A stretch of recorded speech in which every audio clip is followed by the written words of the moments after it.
बड़ा लिक्विडिटी का क्राइसिस है, क्योंकि सारे फॉरेन इंस्टीट्यूशंस जो पहले हमारे कंट्री में निवेश कर रहे थे, पिछले 6 महीनों में $10 billion worth of share they have sold and taken money out. इसके बावजूद भी आज के दिन में आफ्टर $10 बिलियन $120 बिलियन का इन्वेस्टमेंट आज भी इंडियन मार्केट में उनका है, वो भी बहुत बड़ा हिस्सा है। और उसको लेके भी एक नर्वसनेस है कि ऐसा माहौल चलता रहे तो उनका सेलिंग जारी रहेगा, और अगर उनका सेलिंग जारी रहे तो इंडियन कैपिटल मार्केट पे इंपैक्ट जरूर आएगा। ये इस तरह से उसमें जो है वो जुड़ा हुआ है, और उसका लेकिन उतनी हमें चिंता करने की जरूरत नहीं है जितना कि अमेरिकी लोगों को चिंता करने की इस समय जरूरत है। क्योंकि मैं आपको जल्दी से बता देता हूं कि इस समय अमेरिका में जो फेडरल डेट जो है, जो उनका जो डेट्स हैं वो 9.7 कोई $10 ट्रिलियन के आसपास हैं, और समझ सकते हैं कि उनकी जो जीडीपी है अमेरिका की वो $14 ट्रिलियन के आसपास में है। जितनी जीडीपी है उतना ही आपका डेट जो है वो बढ़ता जा रहा है। हर एक अमेरिकी आदमी पर इस समय $31,700 जो है वो डेट है, यानी जितनी उनकी पर कैपिटा इनकम है उससे भी बहुत ज्यादा डेट वहां पर है। तो ये समस्या अमेरिका पर ज्यादा है। जल्दी से सवाल हम कुछ लेते हैं। मैं ये समझना चाहूंगा कि अभी जैसे आईसीआईसीआई है, $350 करोड़ उसके चले गए लेमन ब्रदर्स में। ये चीजें बढ़ती जा रही, this is like spin theory, यानी एक के बाद नई नई चीजें हर रोज निकल के आ रही हैं। तो ये ऐसा तो नहीं है कि हम लोग एक खुशी हुई पिक्चर दिखा रहे हैं, कि ये सब गुड़ी पिक्चर दिखा रहे हैं। और जिस तरीके से हालात चल रहे हैं, आईसीआईसीआई फिर एआईजी, ये धीरे अभी जैसे आईटी सेक्टर की हम लोग बात कर रहे थे, ये अभी जो कॉल सेंटर्स हैं इनके ऊपर निश्चित है कि असर पड़ने वाला है। तो मैं ये समझना चाह रहा हूं, ऐसा तो नहीं है कि हम लोग कुछ अच्छी पिक्चर दिखाना चाह रहे हैं और गवर्नमेंट कुछ अच्छी पिक्चर दिखाना चाह रही है। एक्चुअली में जो ये चीजें हैं ये कुछ वर्स की हो जा रही हैं। नहीं, चिंता की तो बात इसमें बाकायदा है। मैं ये मानता हूं कि हम लोग कुछ माने में खुशकिस्मत हैं कि हमारा जो फाइनेंशियल सिस्टम है, पर्टिकुलरली जो बैंकिंग सिस्टम है, बहुत ही इस वक्त इस हालात में भी एक बहुत साउंड स्टेज पे है। एक आध बैंक छोड़ दीजिए, लेकिन वो भी जो बैंकों की आप बात करें वो सफिशिएंटली कैपिटलाइज्ड है। तो जहां तक जो फाइनेंशियल क्राइसिस दुनिया भर में चल रही है कि बड़े बड़े बैंक डूब रहे हैं, इंस्टीट्यूशन डूब रहे हैं, हिंदुस्तान में मैं आपको एश्योर कर सकता हूं कि ऐसी समस्या किसी भी बहुत बड़े बैंकों के साथ, और मेरी थोड़ी सी बायस पब्लिक सेक्टर के साथ है, पब्लिक सेक्टर बैंक में नहीं।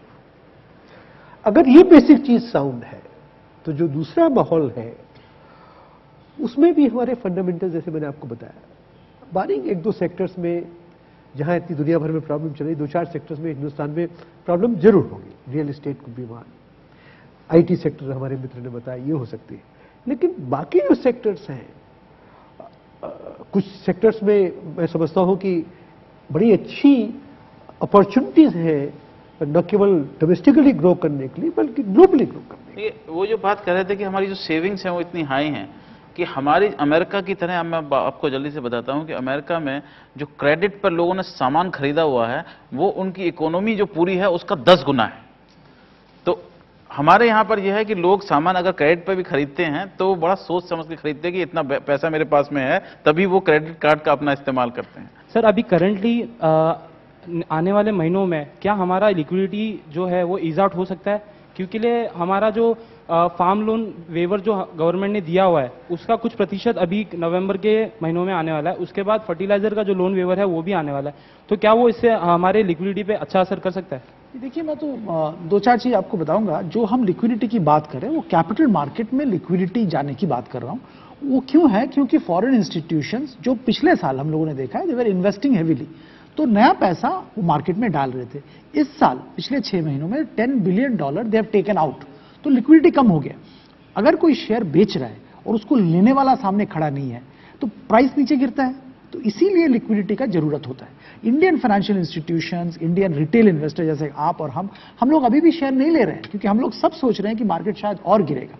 तो लेने वाला कम है, बेचने वाला ज्यादा है आज के दिन में। तो लिक्विडिटी इस बार इसी सिलसिले में मैंने लिक्विडिटी की बात छेड़ी थी। मैं कंफ्यूज कर लिक्विडिटी सरकार की लिक्विडिटी अलग है। बैंकों में लिक्विडिटी इस समय कम है, तो उससे भी बैंकों में देखिए, मैं एक क्वेश्चन आपका लेता हूँ। देखिए, ऐसा है कि अगर आप लिक्विडिटी प्रोडक्टिव सेक्टर्स की बात कर रहे हैं जहां पर लिक्विडिटी की वजह से आज क्रेडिट क्रंच है, तो आप इसमें ये देखें कि जो CRR का भी जो रिलैक्सेशन हुआ उससे ये एक्सपेक्टेशन है कि 20,000 करोड़ रुपया मार्केट में इंजेक्ट होगा।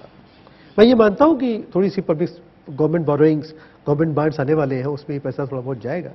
लेकिन मेरे ख्याल में ये इस प्रोसेस की शुरुआत है और मैं ये समझता हूँ कि चूंकि बिजी सीजन क्रेडिट का शुरू होने वाला है, जिसमें कि rice mills, sugar mills, cotton mills, इनको there would be huge requirement of funds for production purposes in these industries, seasonal agro-based industries.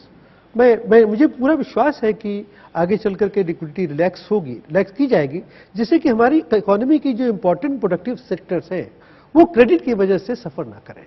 मुझे यही उम्मीद है कि आगे ऐसा होगा। तो मेरे ख्याल से हम आज भी उस एडवाइस से नहीं हटेंगे। हम कहेंगे 3 साल का नजर रख के आप कैपिटल मार्केट में निवेश करिए। और बात यह है कि आज के दिन में बहुत अट्रैक्टिव वैल्यूएशंस में बहुत सारे अच्छे कंपनीज अवेलेबल हैं, तो वो आपको सिलेक्टिवली वो लेना चाहिए, वो सेक्टर में पार्टिसिपेट करना चाहिए। अपॉर्चुनिटीज बहुत है, जैसे पूर्व साहब भी कह रहे थे, आप भी कह रहे थे, अपॉर्चुनिटीज बहुत है, उसका इस्तेमाल करना चाहिए। बिल्कुल सही बात। और जैसा कि अमेरिका में देखा गया कि 1929 में सबसे जो पिछली जो मंदी वहां पे हुई थी सबसे बड़ी, उसके बाद में 1929 से वो मंदी ज्यादा नहीं चली थी और 1933 में अमेरिका ने न्यूयॉर्क में एम्पायर स्टेट बिल्डिंग बनाई थी, जो कि आज भी वहां पर खड़ी हुई है। और उसके बाद ही अमेरिका का उत्थान जो है वो शुरू होता है। तो हर एक चीज जो है, मैंने शुरुआत भी इससे की थी कि बड़ा हुआ तो क्या हुआ, जैसे पेड़ खजूर, लेकिन हर एक चीज जो है उसमें उसकी गिरावट में उसके उत्थान की भी एक उम्मीद जो है वो रहती है। बहुत बहुत शुक्रिया अरुण भाई, आने के लिए आपका बहुत बहुत शुक्रिया सुदीप भाई, और आप लोगों का सवाल पूछने के लिए। मनी मंत्र में आज इतना ही। नमस्कार। Thank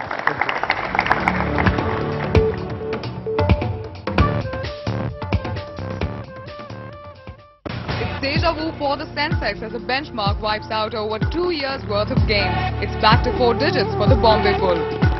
Overnight drama as Jet reinstates sacked workers. Can India Inc. ever hire and fire at its own discretion?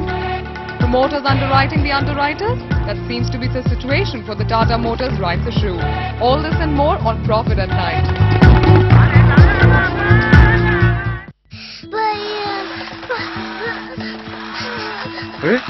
क्या हुआ? मैं दाल भूल गया। कम कुछ नहीं हुआ। नहीं रोते। इसका क्या करें? इसको हम मिट्टी में बोएंगे, इसमें एक बड़ा सोने का दांत निकलेगा। सोने का दांत?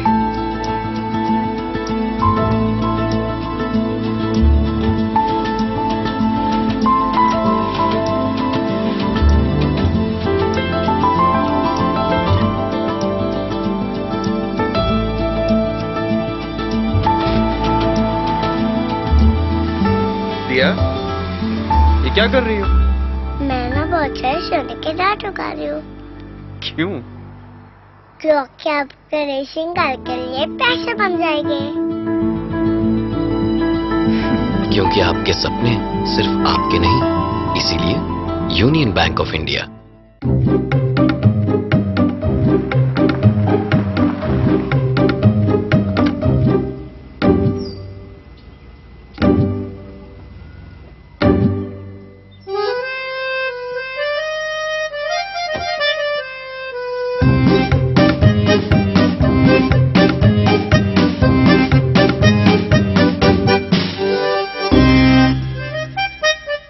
Volkswagen, das Auto.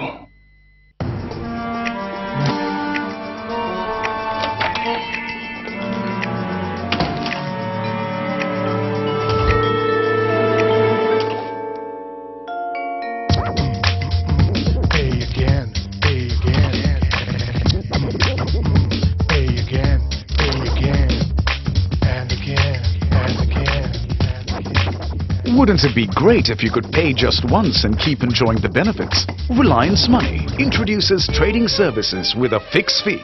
Now just pay once and keep trading and reduce your trading costs by up to 90%. Trading services from Reliance Money for equity, commodities, mutual funds and IPO. Reliance Anil Dhirubhai Ambani